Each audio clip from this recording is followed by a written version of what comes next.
भोलि यानी कि असार 11 गते बुधबारको दिन परेको छ औँसी विशेष तिथि।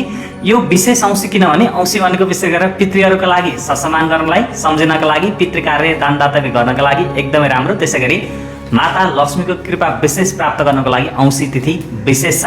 त्यसैले औँसी तिथिको साँझपख तपाईँले माता लक्ष्मीको पूजा आराधना गर्न, घरमा धुपदीप गर्न त नबिर्सिनु होला। अब के गर्ने, बिहान सबेरै उठ्ने, स्नान गर्ने, वस्त्रमा सेतो हल्का हरियो मिश्रित लगाउन सक्नुहुन्छ र तपाईँले भोलि बिहान चुपचाप नुहाई धुवाई गरेर चोखो वस्त्र धारण गरेर पितृलाई तर्पण दिने। तर्पण दिँदाखेरि एउटा लोटा अथवा कलशमा जल लिनुहोस्, त्यसमा सेता फुल, काला तिल, कुश मिसाउनुहोस् र ओम सर्वपितृभ्यो नमः अथवा ओम पितृभ्यो नमः भनेर दक्षिणमुख गरेर पितृलाई तर्पण दिनु। त्यसपछि सूर्यलाई अर्घ दिने काम गरिहाल्नु होइन, जल चढाउनु सूर्यलाई। त्यसै गरी पञ्चायन देवी देवताको विशेष पूजा आराधना गरेपछि घरको साफसफाइ विशेष मानिन्छ। घरमा च्यातिएका लुगा कपडा फाटा साटा छन् भने त्यो सबै हटाउने, घरमा नकारात्मकता कति पनि नराख्ने, पितृहरूको विशेष सम्झिने दिन भएका हिसाबले पितृको नाममा केही दान दातव्य गर्दा पनि एकदमै राम्रो। घरमा खानपानमा शुद्धता, विचारमा शुद्धता, आचरणमा शुद्धतादेखि लिएर हरेक कुराहरू गर्ने।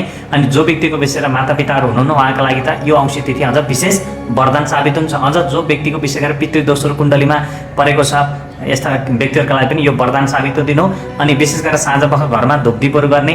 अनि बिहानै पख तपाईँले के गर्नु होला, एउटा महत्त्वपूर्ण काम भने एउटा लोटा अथवा कलशमा जल लिएर त्यसमा सेताफुल, तिल, कुशका टुक्राहरू राखेर सेतै वस्त्रको आसनहरू लगाएर त्यसलाई यसो धोइपखाली गरी ठाउँलाई शुद्ध गराएर अनि दक्षिण तथा पश्चिम स्थानमा एउटा पित्तलको दियो, पित्तलको छैन माटाको दियो पनि बाल्न सक्नुहुन्छ आवश्यकताका हिसाबले है। त्यति गरी चाहिँ पितृको नाममा दियो बालिदिनु। अनि साँझपख माता लक्ष्मीको विशेष पूजा आराधना गर्ने। त्यसका साथसाथै चाहिँ अनि पितृहरूलाई विशेष गरेर दियो पनि बालिदिने। बिहान बालेको दियो सधैँ त्यसमा थोरै तेल पनि थपिदिने। यति कामहरू गर्नु होला, अगाडि बढ्नु होला।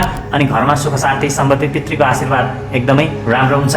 त्यसैले पितृको आशीर्वाद सबैले लिउँ। यो भिडियो सेयर गरौँ सबैलाई औँसीको विशेष शुभकामना। अनि माता लक्ष्मीको कृपा र पितृको कृपा आशीर्वाद सदा सर्वदा सबै व्यक्तिलाई परिरहोस् है त।